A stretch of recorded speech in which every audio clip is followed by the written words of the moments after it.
Welcome to this presentation by EGS India. Why dimensional management is critical for quality-conscious organizations. This short video will tell you the importance of dimensional management. First, let us look at what dimensional management means. Dimensional management is the system of ensuring part interchangeability in assembly by adopting a systematic process while arriving at part tolerances that would provide a fine balance between the cost of precision and the cost of poor quality.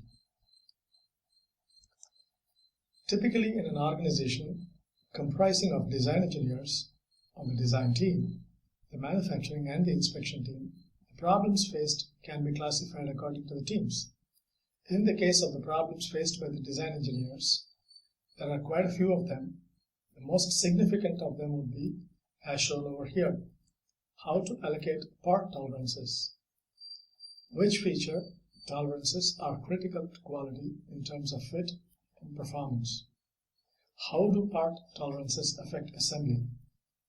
How to ensure tolerances provided protect the product reliability goals. These are typically the problems that the design engineers face day in and day out in any organization. The tooling and the fixturing department, after the design has been signed off and the drawings have been provided, they are beset with their own class of problems, starting with how to achieve the desired process capability, what should be the fixture tolerances to achieve the required part tolerances consistently for every part that is manufactured, how do the clamping forces affect the part tolerances, how should the part be held in the work holding fixture. Then you move on to the manufacturing department, who uses the tools based on the drawings and start producing components according to the process enumerated to them. They have the problems relating to how to achieve the required precision consistently, where to check when the process goes out of control, which process we need to check to see that it has gone out of control to bring it back into control, how to improve the yield from a manufacturing line, how to ensure 0 ppm is achieved, why do some parts assemble while others do not. Same drawings, same tooling, same fixturing, everything has come from the same parts, the parts have come from the same set of drawings and the fixtures. Why are they not assembling now as compared to the ones that got assembled earlier? So the quality issues typically identified with the inspection department start with identifying which processes affect the quality objectives that we have stated with.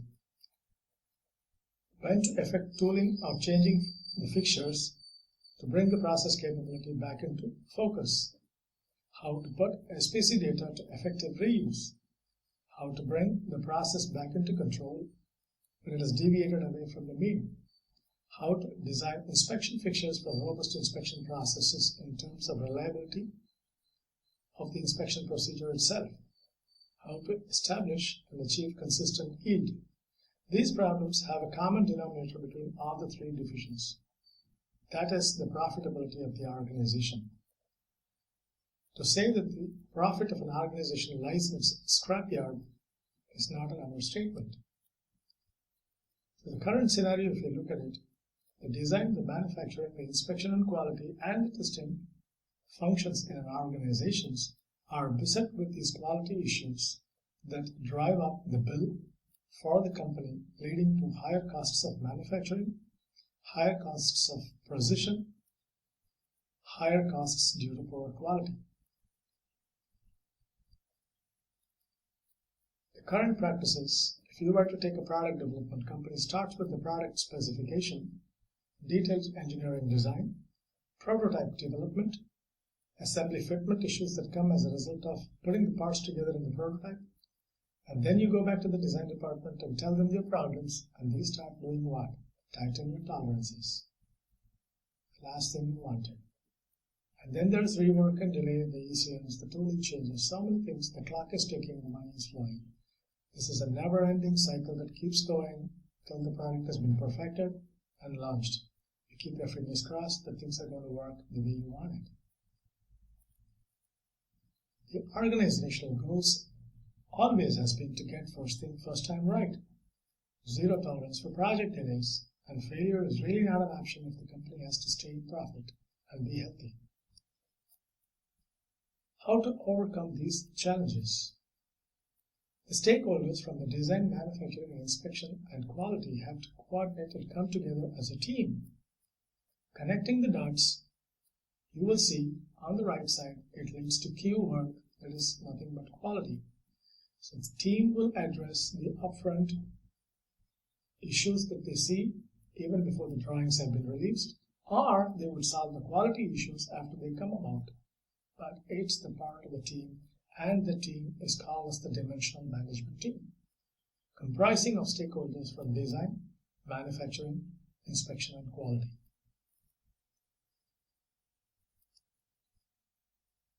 What does the DM team solve? How does it solve up front? First step in the process is to enumerate the DFQ quality objectives.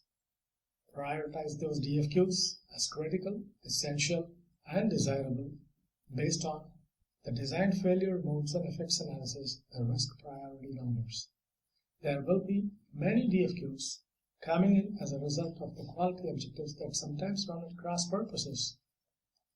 Prioritizing them based on the DFMEA RPN numbers facilitates to see which can be classified as critical, essential, or desirable. Translate the DFQs into measurable specifications. This is where the trick lies. Measurable specifications. Allocate and verify the part tolerances for the part features in alignment with the DFQ objectives. Incorporate process capability as a part of the tolerance specification. Estimate the PPM. These are some of the things that the DM team is having it as an obsession so that they can solve the quality issues up front. The list goes on. Identify CTQ contributors for every DFQ objective. The DM should do it. Optimizing the tolerances across multiple DFQs. That way, what is minimized for one could be maximized for the other DFQ, leading to an optimality depending on the RPM number. Align the fixture and the tooling design to meet the DFQ objectives. They are the ombudsman who go about looking at each and every cross-functional team member to ensure that the DFQ objectives are met. Ensure manufacturing and inspection setup comply with the assembly sequence, because at the end of the day, the moment of truth comes from the assembly. Monitor SPC and advise manufacturing based on process trends. Subsequently, DMT also involves performing the cost of precision analysis versus the cost of poor quality. Remember, a problem or an issue of quality checked at the design stage costs you $1. Same thing after you've tooled up costs you $100 probably. And if the same problem is reported by your customer, it's a monumental loss of trust, not to speak of the money as well. Ensure design drawings comply with the DFQ objectives.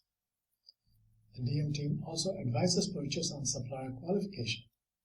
It continuously monitors process trends and performs dynamic correction for higher yield as long as the product is in service. It monitors the supplier quality based on DFQ criteria. It updates the DFQ list as long as the product is in service. So, on the left side, you see the current practices versus the best-in-class proposed practices with DM, dimensional management. In the dimensional management process, the product specification comes and the DFQ, or the design for quality, gets addressed upfront.